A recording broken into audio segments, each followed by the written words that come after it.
It all started when I stumbled across a forum about the dark web. I wasn't really looking for anything in particular, just reading through old posts about creepy experiences. One thread kept coming up, the mystery box.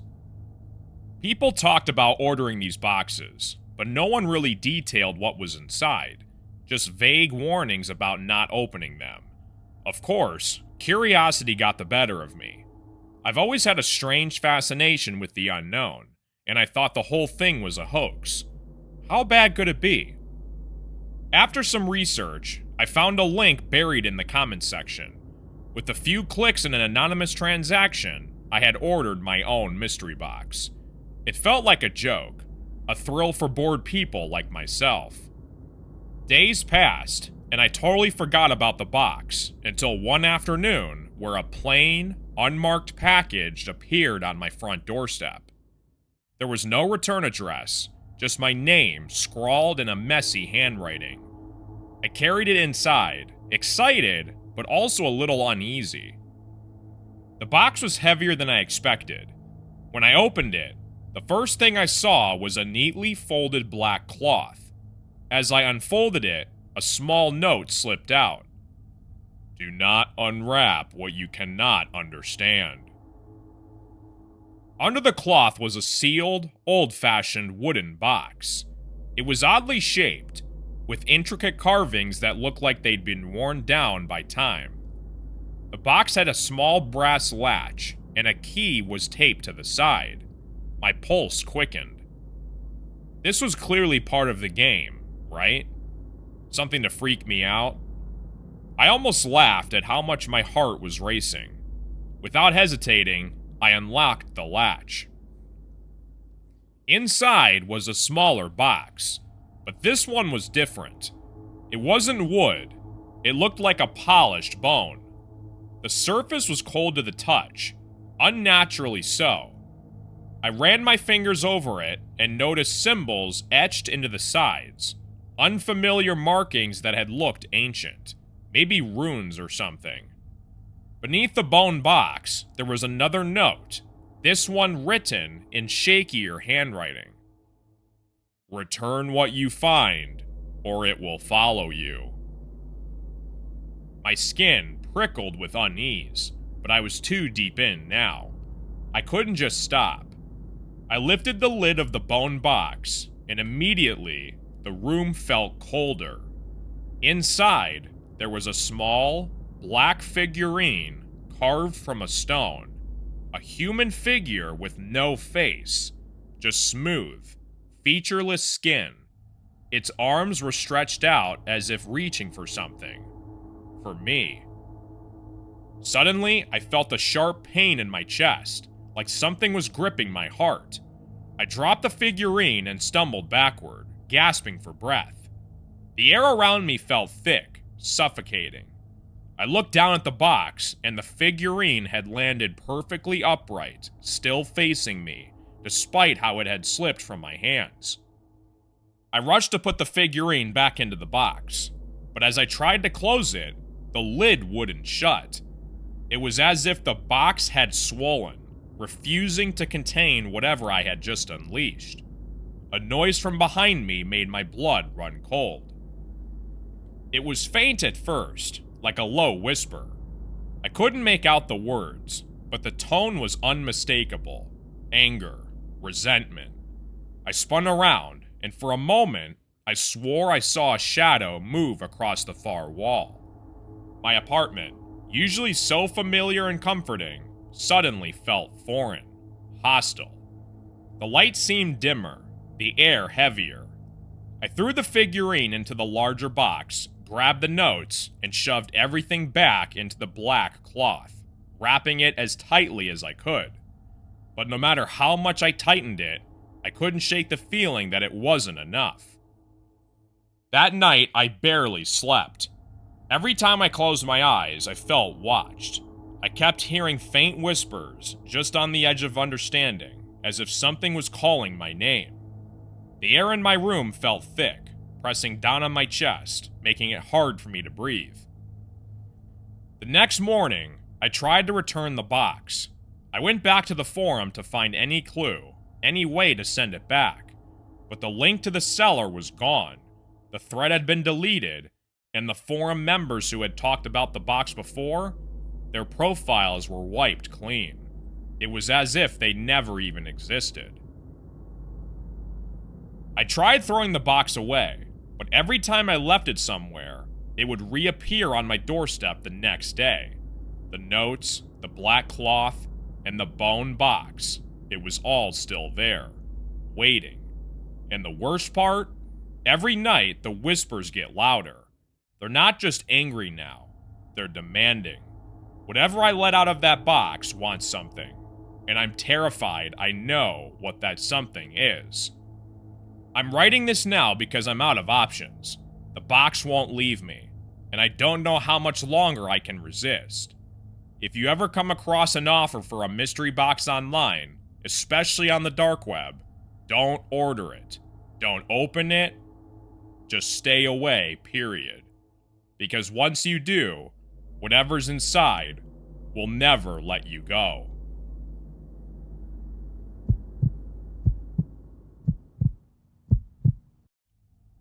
It started a week ago. At first, I didn't think much of it.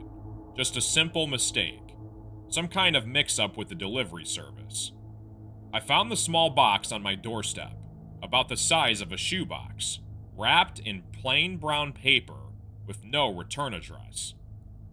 There was no name or indication of who it was for, just my address, scrawled in a hurried black marker.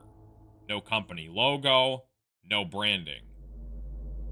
I picked it up, puzzled, and brought it inside. My first thought was to check the shipping label more closely, but it only had my house number, no other details. The weight was odd too, light, as if it had contained nothing more than packaging peanuts or maybe some fragile trinket. When I shook it gently, there was no sound, no hint of movement inside. I should have just left it there, but curiosity got the better of me. Inside was something wrapped in white tissue paper. I hesitated before tearing it open, a strange sense of dread curling in my stomach. When I finally uncovered the contents, it was a small, old-fashioned porcelain doll. Its face was delicate, with blue glass eyes and soft pink lips, but the expression it wore was unsettling, a slight smirk, almost too human. The hair was blonde and curled, but matted, as if the doll had been handled roughly or forgotten in an attic for years. I could feel a strange energy radiating from it, like it didn't belong here. I put it back in the box, unsettled, and left it on the kitchen counter, hoping I'd figure out what to do with it later. That night, I heard noises in the house, soft, creaking footsteps. But when I went to check, nothing was out of place. I tried to convince myself it was just the house settling, or maybe a neighbor's noise carrying through the walls. The next day, I took the package out to the trash, figuring it wasn't my problem to solve. It wasn't something I wanted in my house. But the following morning, it was back, the same box, sitting on my doorstep as if it had never been moved. My stomach dropped when I saw it.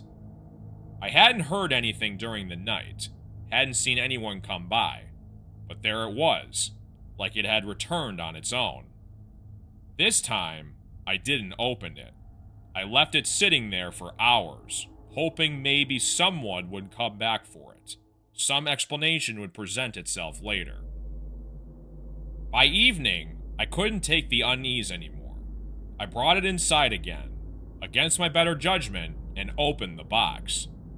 The doll was there, staring up at me with that same smirk.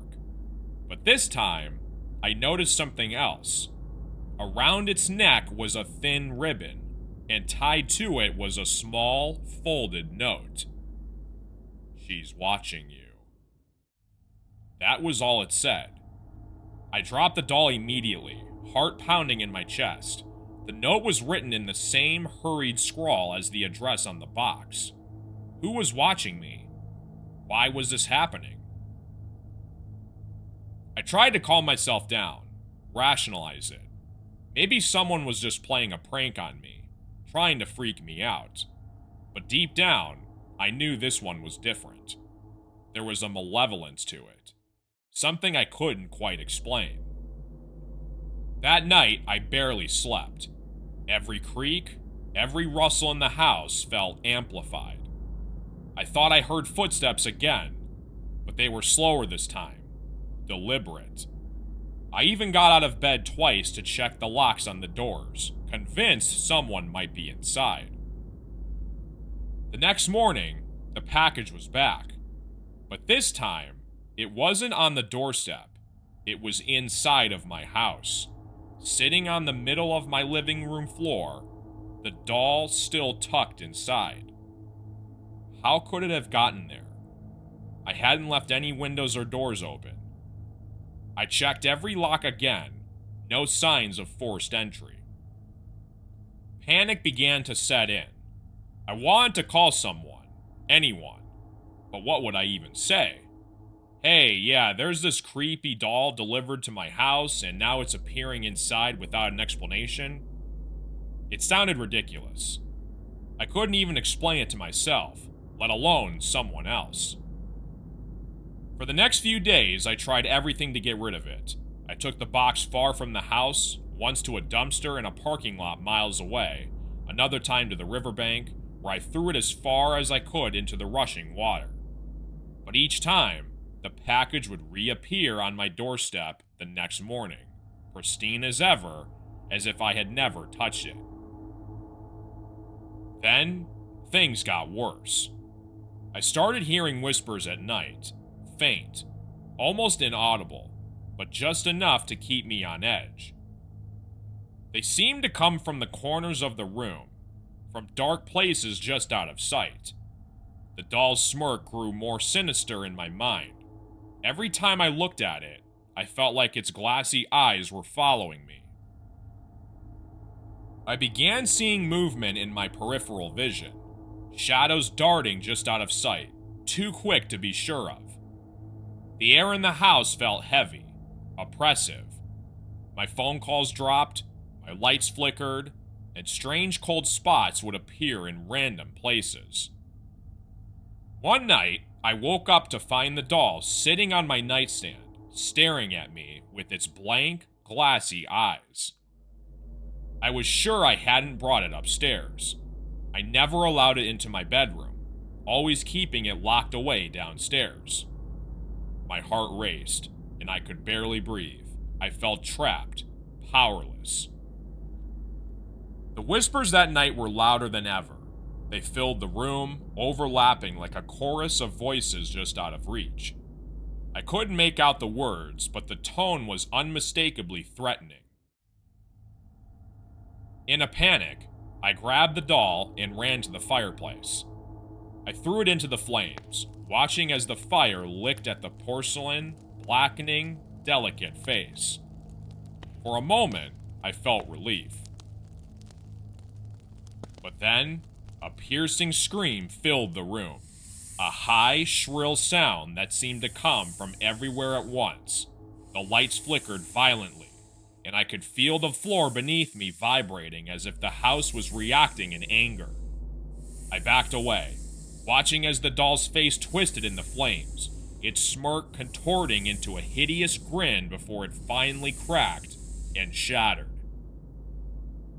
The scream stopped. The house fell silent. The lights returned to normal. I just stood there, shaking, waiting for something, anything to happen. But nothing did. It's been 3 days now. The package hasn't returned. The house is quiet, almost eerily so, as if holding its breath. But I can't shake the feeling that this isn't over. Sometimes, late at night, I still hear those whispers, faint and distant, like they're waiting for the right moment to return. And whenever I pass by my fireplace, I swear, I can still see a pair of glassy blue eyes watching me from the ashes.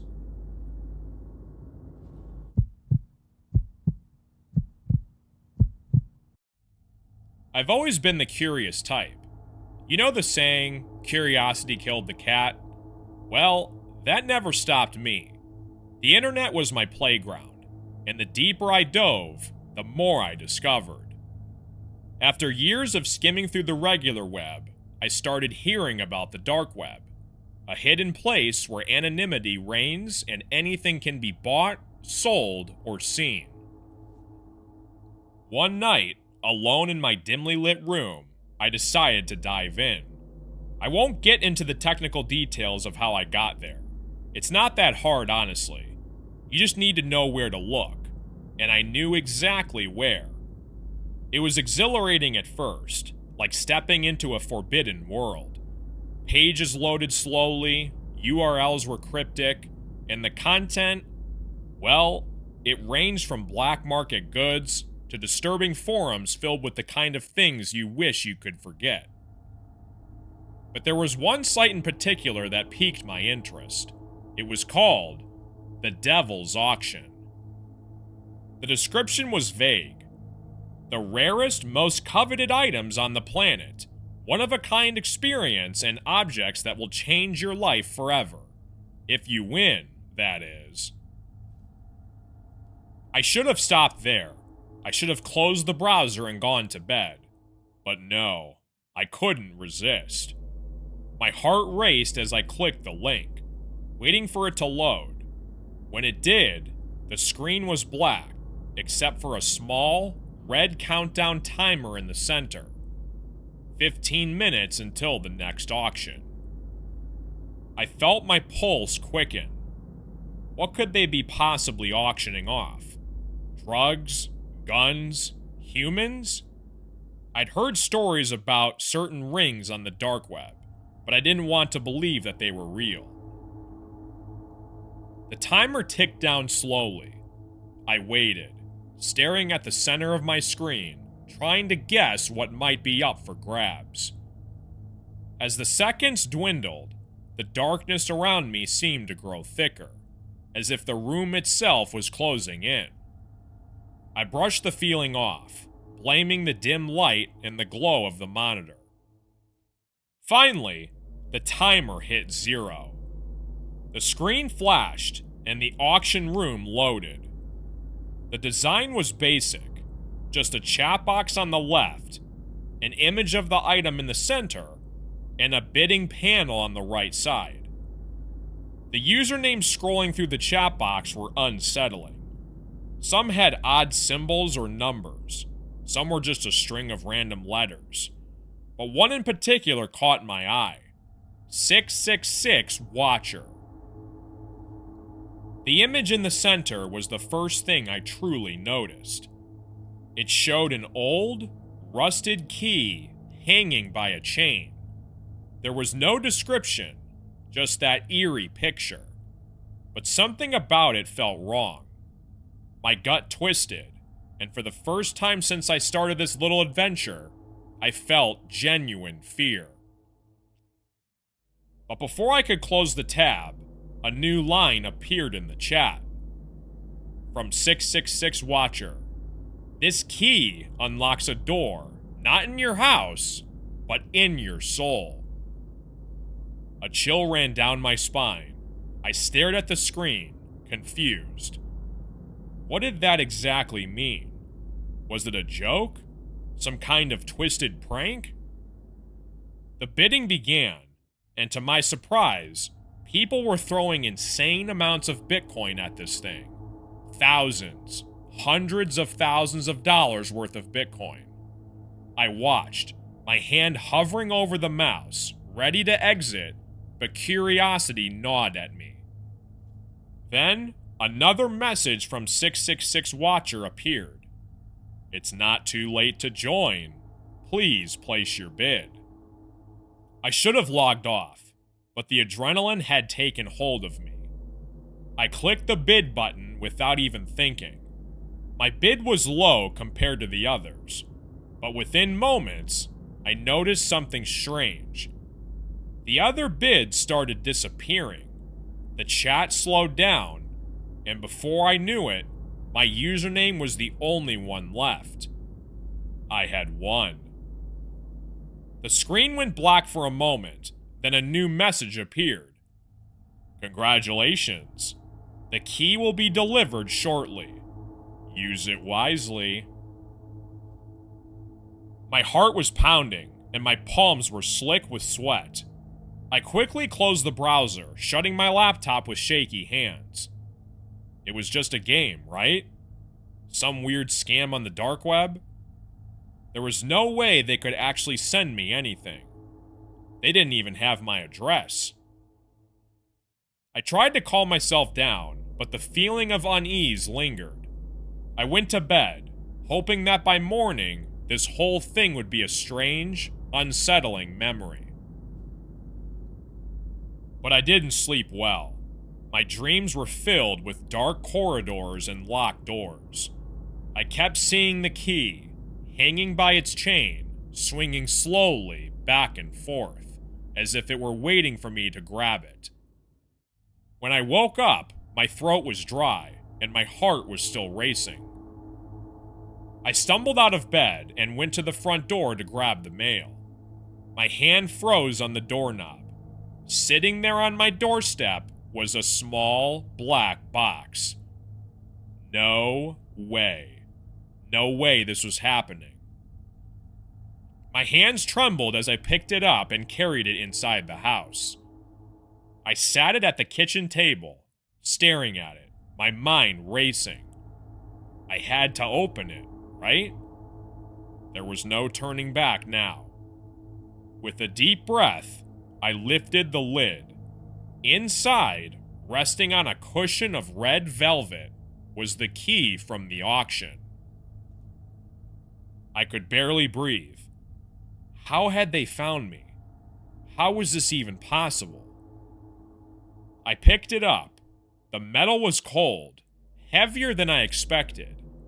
As soon as it touched my skin, a wave of nausea washed over me.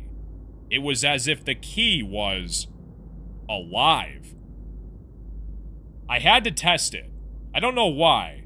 Maybe it was the dream, maybe it was the fact that I had come this far, but I had to see for myself if the key had worked. I took the key and walked to the basement door. It was the only locked door in my house that didn't have a matching key, so why not try it? The moment I inserted the key into the lock, a deep, guttural sound echoed from somewhere far away. The door creaked open, revealing nothing but darkness inside. The light from the kitchen didn't even penetrate it. It was as if the darkness beyond the door was alive, waiting for me to step inside. I should have run. I should have burned the key and never looked back. But something pulled me forward. Some invisible force urged me to step through the threshold. As I crossed into the darkness, the door slammed shut behind me. I spun around, banging on it, screaming for help, but no one heard me. The silence was oppressive, thick, like smoke in my lungs. Suddenly, a voice whispered from the blackness around me. You won the auction. Now, claim your prize. The last thing I remember is the feeling of cold, bony hands wrapping around my arms, pulling me deeper into the darkness. And then, nothing. Now I'm here, in this place. I don't know exactly where I am, but I could feel the weight of the key still in my pocket. It's part of me now. The door I unlocked wasn't just a door in my basement. It was something far worse. Something that shouldn't exist.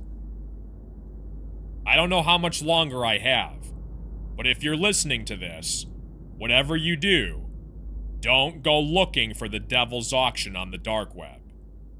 The price is always more than what you're willing to pay.